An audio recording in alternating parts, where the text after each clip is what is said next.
విజయాస్ తెలుగు కార్నర్కు స్వాగతం. ఈ వీడియోలో మనం త్రిక సంధి గురించి నేర్చుకోబోతున్నాం. త్రికము అంటే ఏంటి? త్రికము అంటే ఆ, ఈ, ఏ అనే అక్షరాలను త్రికము అంటారు. ఆ, ఈ, ఏ ఈ మూడు అక్షరాలను త్రికము అంటారు. ఈ అక్షరాలతో ఏర్పడే సంధి కాబట్టి త్రిక సంధి అని మనం చెప్పుకుంటున్నాం. ఈ ఆ, ఈ, ఏలను సర్వనామములు అని కూడా అంటారు. సర్వనామం అంటే ఏంటి?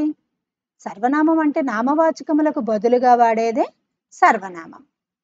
కాబట్టి ఆ, ఈ, ఏలను త్రికములు అంటారని చెప్పుకున్నాము. ఆ, ఈ, ఏలు సర్వనామములను కూడా మనం చెప్పుకున్నాం. ఇప్పుడు ఇక్కడ ఉదాహరణలు చూద్దాం. ఈ కింది ఉదాహరణను మనం గమనిస్తే మొదటిగా ఆ ప్లస్ మహాత్ముడు కలిపినప్పుడు అమ్మహాత్ముడు అని మనం చూస్తున్నాం. ఈ ప్లస్ పక్షి ఇప్పక్షి. ఆ ప్లస్ మహాత్ముడు అమ్మహాత్ముడు. ఈ ప్లస్ పక్షి ఇప్పక్షి. ఇక ఏ ప్లస్ వారు ఎవ్వారు. ఏ ప్లస్ వారు ఎవ్వారు. ఇక్కడ మనం గమనించినట్లయితే ముఖ్యంగా రెండు మార్పులను మనం గమనిస్తున్నాం.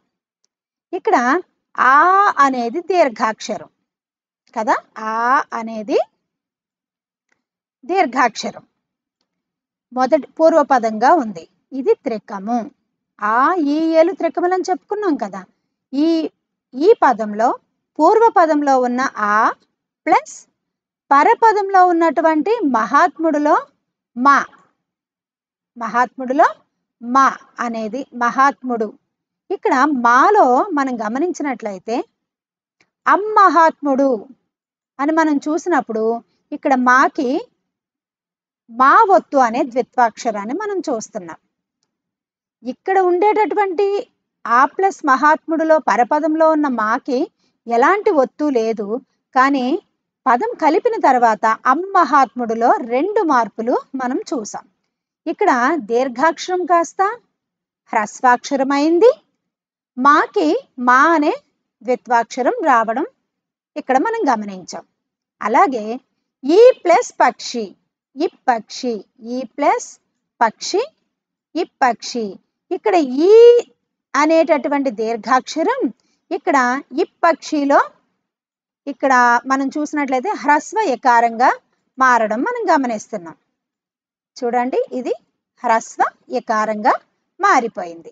ఇక్కడ మనం దీర్ఘ యకారం ఉంది.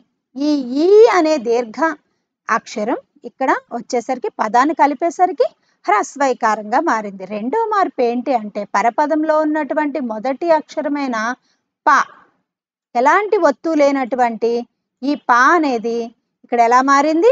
ఇక్కడ చూడండి, పరపదంలో ఉన్న పా ఇక్కడ ఎలాంటి ఒత్తు లేదు. కానీ ఇక్కడికి వచ్చేసరికి ఈ పాకి పా ఒత్తు అనే ద్విత్వాక్షరంగా మారడం మనం గమనించాం. అంటే పదం కలిపినప్పుడు రెండు మార్పుల్ని మనం గమనించడం అనేది చూసాం. ఇక్కడ మూడో పదం ఏ ప్లస్ వారు. ఏ ప్లస్ వారు ఎవ్వారు కలిపినప్పుడు మనకి ఏమైంది? ఏ ప్లస్ వారు ఎవ్వారు. ఇక్కడ ఈ ఏ అనేటటువంటి దీర్ఘాక్షరం ఇక్కడికి వచ్చేసరికి హ్రస్వ అక్షరంగా మారిపోయింది. ఇక్కడ మనం చూసినప్పుడు దీర్ఘాక్షరం ఉంది, ఇక్కడికి వచ్చేసరికి హ్రస్వ ఏగా మారిపోయింది. ఇంకా రెండో మార్పు ఏమనుకున్నాం? పరపదంలో ఉన్నటువంటి మొదటి అక్షరం వా అనేటటువంటి అక్షరం ఇక్కడికి వచ్చేసరికి ద్విత్వ అక్షరంగా మారడం మనం గమనిస్తున్నాం. అంటే వాకి అదే ఒత్తు చేరడం ఇక్కడ మనం చూసాం. కాబట్టి ఎవ్వారు. ఈ మూడు పదాలని మనం గమనించినప్పుడు మొదటి అక్షరాలుగా ఏమున్నాయి? మొదటి పూర్వ పదాల్లో ఆ, ఈ, ఏ అనే అక్షరాలు ఉన్నాయి. వీటిని మనం ఏమనుకున్నాం? ఆ, ఈ, ఏలు త్రికములు అని చెప్పుకున్నాం కదా. ఆ, ఈ, ఏలు త్రికములు మొదటి పదంగా ఉంటాయి. రెండో పదంలో ఉన్నటువంటి ఈ రెండవ అక్షరాలకి రెండో పదంలో ఉన్నటువంటి రెండవ అక్షరాలకి ఇక్కడ మనం ద్విత్వాక్షరాలుగా మారడం మనం గమనించాం. మాకి మావత్తు వచ్చింది, పాకి పావత్తు వచ్చింది, పాకి పావత్తు, వాకి వావత్తు. ఇలా ఈ రెండు మార్పుల్ని మనం ఇక్కడ ప్రధానంగా గమనించడం జరిగింది. ఇప్పుడు మనం సూత్రం ఆధారంగా ఈ మార్పులకి రెండు సూత్రాలు మనం గమనించవచ్చు. ఈ రెండు సూత్రాలలో మొదటి సూత్రం మనం చూసినట్లయితే సూత్రం 1. త్రికంబు మీది అసంయుక్త హల్లునకు త్రికంబు మీది అసంయుక్త హల్లునకు త్రికంబు మీది అసంయుక్త హల్లునకు ద్విత్వంబు బహుళంబు గానగు. ద్విత్వంబు బహుళంబు గానగు. సూత్రం ఏంటి? మళ్ళీ ఒకసారి మీలో మీరు చెప్పండి. త్రికంబు మీది. త్రికము అంటే ఏమనుకున్నాం మనం? త్రికము అంటే ఆ ఈ ఏల్లో ఏదో ఒక అక్షరం ఉండాలి. త్రికంబు మీది. త్రికములు అంటే మనకి తెలుసు. త్రికములు అంటే ఆ ఈ ఏలు. ఈ త్రికంబు మీది అసంయుక్త హల్లునకు. అసంయుక్త హల్లు అంటే ఇక్కడ చూడండి. అసంయుక్త హల్లు. అసంయుక్త హల్లు అంటే ఎలాంటి ఒత్తు లేకుండా ఉన్నటువంటి హల్లు. కానించి బండీర వరకు ఉన్నవన్నీ హల్లులు కదా. ఆ నుంచి అవ్ వరకు ఉన్నవి అచ్చులు. అసంయుక్త హల్లు అని మనం చెప్పినప్పుడు అంటే ఇక్కడ ఈ మాను మనం గమనించినట్లయితే చూడండి. త్రికంబు మీది అసంయుక్త హల్లు ఇది. త్రికము ఇక్కడ త్రికమేది? ఇక్కడ త్రికమేది? ఆ అనేది త్రికము. మీది అంటే ప్లస్ తర్వాత వచ్చేది. ఈ త్రికంబు మీద అంటే పూర్వపదంగా ఉన్న త్రికము మీద అంటే పరపదంగా వచ్చేటటువంటి అసంయుక్త హల్లు. పరపదంలో వచ్చినటువంటి హల్లు. ఇక్కడ మాకి ఎలాంటి ఒత్తు లేదు. వేరొక హల్లుతో ఎలాంటి సంబంధం లేదు. వేరొక హల్లుతో కూడనిది అసంయుక్త హల్లు అంటే. ఇక్కడ మాకి ఎలాంటి ఒత్తు మనం చూడలేదు. అదే అసంయుక్త హల్లు అంటే. వేరొక హల్లుతో కూడని హల్లు అంటే ఎలాంటి హల్లు ఒత్తుగా లేనిది. ఇలా త్రికంబు మీద అసంయుక్త హల్లునకు ద్విత్వంబు బహుళంబు గానగు. ఇక్కడ ద్విత్వము అన్నా ద్విరుక్తము అన్నా ఒక్కటే. విద్యార్థులు గమనించాలి. ద్విత్వము అన్నా ద్విరుక్తము అన్నా ఒక్కటే. అంటే ఏంటి? ఒక హల్లుకి అదే హల్లు ఒత్తుగా చేరితే దాన్ని ద్విత్వము అంటాం. ఓకే. ఇక్కడ మనం అమ్మహాత్ముల్లో మనం చూసినప్పుడు మాకి మావత్తు వచ్చింది. అంటే మా అనే హల్లుకి అదే హల్లు ఒత్తుగా చేరింది కాబట్టి దాన్ని ద్విత్వము అన్నాం. చూడండి ఇక్కడ ద్విత్వంబు అన్నా ద్విరుక్తము అన్నా ఒకటి. ద్వి అంటే రెండు, ఉక్తము అంటే పలకడం, 2 సార్లు పలికేది. ఇక్కడ చూడండి ఒక హల్లుకు అదే హల్లు ఒత్తుగా రావడం ద్విత్వంబు. ఇక్కడ చూడండి కాకి కావత్తు, దా అనే హల్లుకి అదే దా ఒత్తుగా వచ్చింది. మా అనే హల్లుకి అదే హల్లు ఒత్తుగా వచ్చింది. చూడండి అంటే మాని 2 సార్లు పలుకుతున్నాం కాబట్టి ద్విత్వం. ఇప్పుడు మళ్ళీ సూత్రాన్ని చూడండి. సూత్రం 1. త్రికంబు మీది అంటే మొదటి పూర్వపదంగా త్రికం ఉండాలి, పరపదంగా అసంయుక్త హల్లు ఉండాలి. ఇక్కడ ఆ ప్లస్ మహాత్ముడు మనం చూసుకుంటే పూర్వపదంలో ఆ ఉంది, ప్లస్ తర్వాత పరపదంగా మా ఉంది. దీనికి ఎలాంటి ఒత్తు లేదు కాబట్టి దీన్ని అసంయుక్త హల్లు అన్నాం. అసంయుక్త హల్లునకు అలా అసంయుక్త హల్లు కనుక ఉంటే ద్విత్వంబు బహుళంబు గానగు. ద్విత్వము అంటే ఆ హల్లుకి ద్విత్వం అంటే ఖచ్చితంగా దానికి ఒత్తు వస్తుంది. ఎలా అంట? బహుళంబు గానగు. ఇక్కడ బహుళము అంటే ఏంటో మనకు తెలియాలి. బహుళంబు గానగు. బహుళము అంటే ఏంటి? 4 విధాలుగా సంధి జరగడం. అంటే ఖచ్చితంగా జరుగుతుందని కాదు, 4 విధాలుగా జరుగుతుంది. ఎలా? నిత్య. ఇక్కడ చూడండి బహుళము అంటే నిత్యము అంటే సంధి ఖచ్చితంగా జరగడం. నిషేధం అంటే సంధి ఒక్కొక్కసారి జరగడం, ఒక్కొక్కసారి జరగకపోవడం. వికల్పము వైకల్పికం అన్న ఒకటే. నిషేధం అంటే సంధి జరగకపోవడం. వికల్పము అన్న వైకల్పికం అన్న ఒకటే. ఒకసారి సంధి జరిగి ఒక్కొక్కసారి సంధి జరగకపోవడం. మేనత్త అనుకున్నాం అనుకోండి, మేనా ప్లస్ అత్త మేనత్త, అది సంధి జరిగిన రూపం. మేనయత్త అంటే సంధి జరగని రూపం. ఆ విధంగా మనకి అన్య విధంగా జరగడం అంటే సంధి జరుగుతుంది కానీ వేరొక రకంగా జరగడం. నిత్యము అంటే సంధి ఖచ్చితంగా జరిగేది, నిషేధము అంటే సంధి అసలు అక్కడ జరగదు. సంధి ప్లస్ పూర్వ పర పదాలు కలిపినా విడదీసినా ఒకేలా ఉండేది నిషేధం అన్నమాట, సంధి జరగకపోవడం. వికల్పమన్నా వైకల్పికమన్నా ఒక్కటే, ఒక్కొక్కసారి సంధి జరగడం, ఒక్కొక్కసారి జరగకపోవడం. అన్య విధంగా జరగడం అంటే సంధి వేరొక రకంగా జరుగుతుంది. ఇలా జరగడాన్ని బహుళము అంటాం. అంటే ఏంటి, ఖచ్చితంగా సంధి ఏమీ జరగదు, జరిగితే జరుగుతుంది, జరగకపోతే జరగదు. ఇది సూత్రం. త్రికంబు మీది అసంయుక్త హల్లునకు ద్విత్వంబు బహుళంబుగానగు. ఈ సూత్ర ప్రకారం మనం ఇక్కడ ఉదాహరణ చూసినట్లయితే ఆ ప్లస్ కన్య, ఆ ప్లస్ కన్య. ఇక్కడ మనకి సూత్రం ఏంటి, త్రికంబు మీది అన్నప్పుడు ఇక్కడ ఆ అనేది త్రికము, ఇక్కడ ఆ అనేది త్రికము. ఈ త్రికంబు మీది, ఈ ఆ అనేటటువంటి త్రికంబు మీది అసంయుక్త హల్లు అంటే ఇక్కడ ఏది కాకి ఎలాంటి ఒత్తైనా ఉందా, లేదు. ఇది అసంయుక్త హల్లు అంటే ఎలాంటి హల్లు ఒత్తుగా లేనిది అసంయుక్త హల్లు అంతే. త్రికంబు మీది అసంయుక్త హల్లునకు ద్విత్వంబు బహుళంబుగానగు. ద్విత్వము వస్తే వస్తుంది, లేదంటే లేదు, బహుళంబుగానగు. దీని ప్రకారం మనం చూసినట్లయితే ఈ కాకి ఏం కావాలి, కావత్తు రావాలి, ద్విత్వము రావాలి. ద్విత్వం ఈ సూత్ర ప్రకారం మనం చూసినప్పుడు ఆ ప్లస్ కాకి, ఈ అసంయుక్త హల్లుగా ఉన్నటువంటి కాకి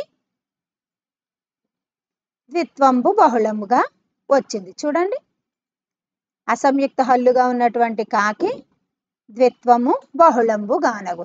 ఈ సూత్ర ప్రకారం చూసుకుంటే మనకి ఆ ప్లస్ కన్య ఎలాంటి హల్లు ఒత్తుగా లేనటువంటి కాకి ద్విత్వం బహుళంగా వచ్చింది. అంటే ఇది సంధి జరిగిన రూపం. ఈ సూత్ర ప్రకారం సంధి జరిగిన రూపం.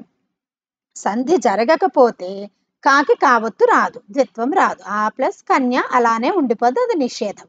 సంధి జరగని రూపం, సంధి జరగని రూపం. ఓకేనా, ఇది మొదటి సూత్రం. ఇప్పుడు మనం రెండో సూత్రాన్ని మనం చూద్దాం. ఈ రెండో సూత్రంలో మనం చూసినప్పుడు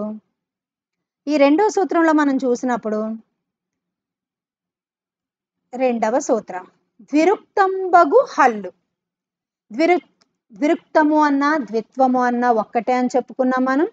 ద్విరుక్తంబగు హల్లు, ద్విరుక్తంబగు హల్లు అంటే కాకి కావత్తు గాని చాకి చావత్తు గాని ద్విరుక్తమైన హల్లు, ఒక హల్లుకి అదే హల్లు వచ్చిన హల్లు. పరంబగునప్పుడు, పరమవడం అంటే ఏంటి, రెండవ పదం, పూర్వపదం కాకుండా పరపదం. పరంబగునప్పుడు అంటే ఈ త్రికము అనే అక్షరం మొదటి పూర్వపదంగా ఉంటుంది, ప్లస్ తర్వాత రెండవ పదంగా అంటే పరపదంగా వచ్చినటువంటి పదం ద్విరుక్తంబగు హల్లు పరంబగునప్పుడు. అంటే పరపదంగా ద్విరుక్తంబగు హల్లు ఉంటేనంట ఆచ్చికంబగు దీర్ఘంబునకు హ్రస్వంబగు. దీర్ఘంబునకు ఆచ్చికంబగు దీర్ఘంబునకు హ్రస్వంబగు. ఇక్కడ మనకి ద్విరుక్తంబగు హల్లు పరంబగునప్పుడు ఆచ్చికంబగు దీర్ఘంబునకు హ్రస్వంబగు. అంటే ఇక్కడ ఉదాహరణతో మనం చూద్దాం. చూడండి, ఆ ప్లస్ చోటు, ఇందాక మనం మొదటి పదంలో మనం చూసుకున్నాం కదా, ఆ సూత్ర ప్రకారం వచ్చింది. చూడండి, ఆ ప్లస్ అంటే ఇక్కడ త్రికము తర్వాత అసంయుక్త హల్లునకు ద్విరుక్తం వచ్చిన పదాన్ని మనం తీసుకున్నాం. ఇప్పుడు ఆ ప్లస్ చోటు, ఇక్కడ చూడండి ప్లస్ తర్వాత ద్విరుక్తంబగు హల్లు పరంబగునప్పుడు ఇక్కడ చూడండి పరమైంది, పరపదంగా ద్విరుక్తమైన హల్లు వచ్చింది. ఇలా వచ్చినప్పుడు ఏమవుద్దంట, ఆచ్చికంబగు దీర్ఘంబునకు. ఆచ్చికము అంటే అచ్చమైన పదము అని అర్థం. ఇది కూడా బిట్ అడుగుతారు సిబిఎస్ఈలో అయితే. ఆచ్చికంబగు దీర్ఘంబునకు.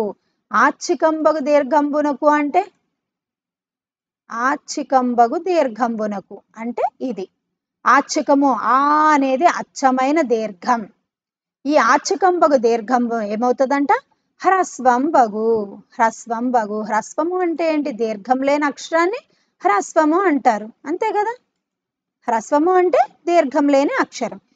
అంటే అల్టిమేట్ గా ఏమవుద్ది, ఈ దీర్ఘాక్షరమైన ఆ అనేది హ్రస్వ అకారంగా మారుతుంది.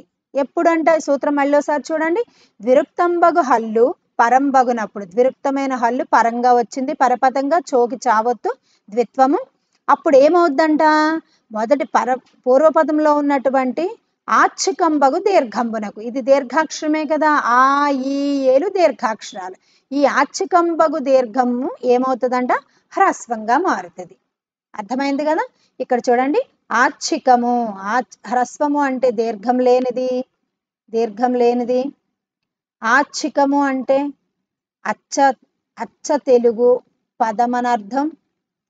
విరుక్తము ద్విత్వము రెండు ఒకటే. ఇక్కడ ఈ ఉదాహరణలు గమనిద్దాం ఒకసారి. అచ్చోటు, ఇక్కడ చూడండి ఆ ప్లస్ చోటు, ఇక్కడ ఏమవుతుంది, ఈ సూత్ర ప్రకారం ఏమవుతుంది, ఒకే ఒక మార్పు రావాలి. ఇక్కడ ఈ దీర్ఘమైనటువంటి అక్షరం హ్రస్వాకారంగా మారాలి. ఇది ఒక్కటే మార్పు ఇక్కడ మనం గమనించేది. ఓకే, అచ్చోటు, ఈ దీర్ఘాక్షరమైన ఆచ్ఛికంబగు దీర్ఘంబునకు అంటే ఈ ఆ అనేటటువంటి అచ్చమైన తెలుగు పదం అయినటువంటి ఆ అనేది హ్రస్వాకారంగా మారుతుంది, అంతే. అచ్చోటు. ఈ ఉదాహరణలో ఒకసారి చూడండి. ఆ ప్లస్ దానవేంద్రుడు, ఇక్కడ చూడండి ఇది హ్రస్వాక్షరంగా మారాలి. ఇక్కడ దాకి అసంయుక్తంగా ఉన్నటువంటి దాకి ద్విత్వంగా మారింది చూడండి. అద్దానవేంద్రుడు అంటే ఈ రెండు మార్పుల్ని మనం గమనించాలి. ఈ ప్లస్ పక్షి, ఈ పక్షి, ఇక్కడ ఈ అనేది హ్రస్వ ఈకారంగా మారింది. ఈ అసంయుక్త హల్లుగా ఉన్నటువంటి పాకి ద్విత్వాక్షరం వచ్చింది, పక్షి. ఏ ప్లస్ వారు, ఎవ్వారు, ఇక్కడ దీర్ఘంగా ఉన్నటువంటి దీర్ఘాక్షరమైనటువంటి ఏకి హ్రస్వం యకారం వచ్చింది, యత్వం వచ్చింది చూడండి ఏ. ఇక్కడ అసంయుక్తంగా ఉన్నటువంటి వా ఇక్కడ దీర్ఘాక్షరంగా మారింది. మొత్తానికి త్రికసంధి ఉదాహరణలు చూడండి మీరు. ఇక్కడ రెండో సూత్ర ప్రకారం ద్విరుక్తంబగు హల్లు పరంబగునప్పుడు ఆచ్ఛికంబగు దీర్ఘంబునకు హ్రస్వంబగు. ద్విరుక్తము అన్న ద్విత్వము అన్న ఒక్కటే అని చెప్పుకున్నాం, అది పరపదంగా ఉండాలని చెప్పుకున్నాం. అప్పుడు మొదటి పూర్వపదంలో ఉన్నటువంటి దీర్ఘాక్షరాలు ఏమవుతాయి, హ్రస్వాలుగా మారిపోతాయి. ఇది ఒక్కటే ఇక్కడ మార్పు. ఈ ఉదాహరణలో ఒకసారి మనం గమనించినట్టయితే అచ్చోటు, ఆ ప్లస్ చోటు, అచ్చోటు అని ఇస్తే మీరు ఆ ప్లస్ చోటు అని రాయాలి, ఆ ప్లస్ చోటు అని ఇస్తే అచ్చోటు అని రాయాలి. ఈ రెండు నియమాలు మీరు గుర్తుపెట్టుకోండి. ఇక్కడ ఇంకొక నియమం ఉంది, ఓష్మ రేఫంబులకు ద్విత్వం రాదు. ఈ సూత్రం ఏదైతే ఉందో, ద్విత్వంబు బహుళంబుగానగు అనేది ఏదైతే ఉందో, ఓష్మ రేఫంబులకు ఈ ద్విత్వం అనేది వర్తించదు. మరి ఓష్మాలు అంటే ఏంటి, ఊది పలికేవి ఓష్మాలు, శేషాసాహాలు ఓష్మాలు. రేఫములు అంటే బండీరా రా, ఈ రెండు రేఫములు. ఒకవేళ ఇలాంటి అక్షరాలతో పదాలు కనుక వస్తే ఆ ప్లస్ రూపము వచ్చింది అనుకోండి, అర్రూపము అని రాదు. ఎందుకు అంటే మనకు సూత్రం ఉంది, బండీరా రా రేఫములకు ద్విత్వాక్షరం రాదు అని. ఈ ప్లస్ శబ్దము ఇశబ్దము అని రాదు, ఎందుకంటే శేషాసాహ ఊది పలికేవి వాటికి ద్విత్వం రాదు అని మనకి నియమం ఉంది. కాబట్టి ఈ నియమాన్ని ఖచ్చితంగా గుర్తుపెట్టుకోవాలి విద్యార్థులు. ఓకేనా, ఓష్మ రేఫములకు ఈ ద్విత్వం అనేది వర్తించదు. ఇప్పుడు మనం ఈ త్రికసంధి మనం నేర్చుకున్నాం కాబట్టి దీని మీద చిన్న టెస్ట్. ఈ క్రింది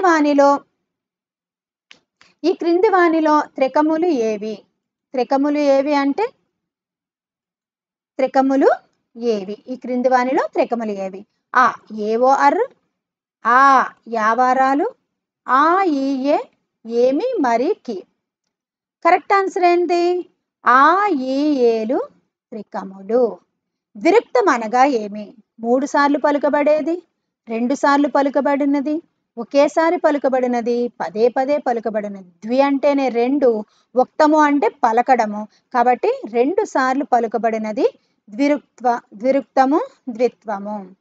3, ఈ క్రింది వానిలో ద్విత్వాక్షరం ఏది? ద్విత్వ అంటే ఒక హల్లుకి అదే హల్లు ఒత్తిగా చేరేది. దాకి యావత్తుంది, ఇది సంయుక్తాక్షరం. సికి తావత్తు రావత్తుంది, ఇది సంశ్లేషాక్షరం.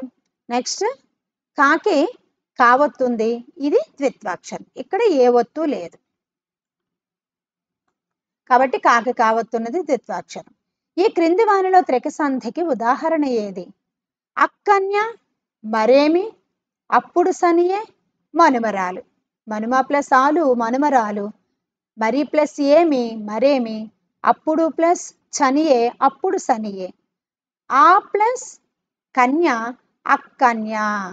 చూడండి, ఇది హ్రస్వాక్షరం ఉంది, ఇక్కడ ద్విత్వాక్షరం ఉంది, కాబట్టి ఇది త్రికసంధి ఉదాహరణకి సూత్రానికి ఉదాహరణ. 5. ఈ క్రింది వానిలో సర్వనామం ఏది? ఈ, భ, ఆ, మ. ఆ, ఈ, ఏలు సర్వనామములు అని మనం చెప్పుకున్నాం, కాబట్టి ఆ అనేది సర్వనామం. త్రికసంధికి సంబంధించి మరికొన్ని ఉదాహరణలు. ఈ ప్లస్ కాలము ఎక్కాలము. ఇక్కడ చూడండి, ఈ యొక్క దీర్ఘాక్షరం కాస్త ఇక్కడ హ్రస్వ ఎకారంగా మారింది. ఇక్కడ అసంయుక్త హల్లు ఇక్కడ ద్విత్వాక్షరంగా మారింది. ఇదే కదా మనం త్రికసంధి చెప్పుకున్నది కదా. నెక్స్ట్, ఆ ప్లస్ చోటు అచ్చోటు. ఇందాక మనం చెప్పుకున్నాం, ఇక్కడ కూడా అంతే. ఈ దీర్ఘాక్షరం కాస్త హ్రస్వాక్షరంగా మారాలి. 2 మార్పులు మనం గమనించాలి. ఇక్కడ అసంయుక్త హల్లు ఇక్కడ ద్విత్వాక్షరంగా మారాలి. ఈ ప్లస్ విధము, ఈ విధము దీర్ఘాక్షరం హ్రస్వాక్షరంగా మారింది. అసంయుక్త హల్లు సంయుక్త ద్విత్వాక్షరంగా మారింది. ఆ ప్లస్ దానవేంద్రుడు అద్దానవేంద్రుడు.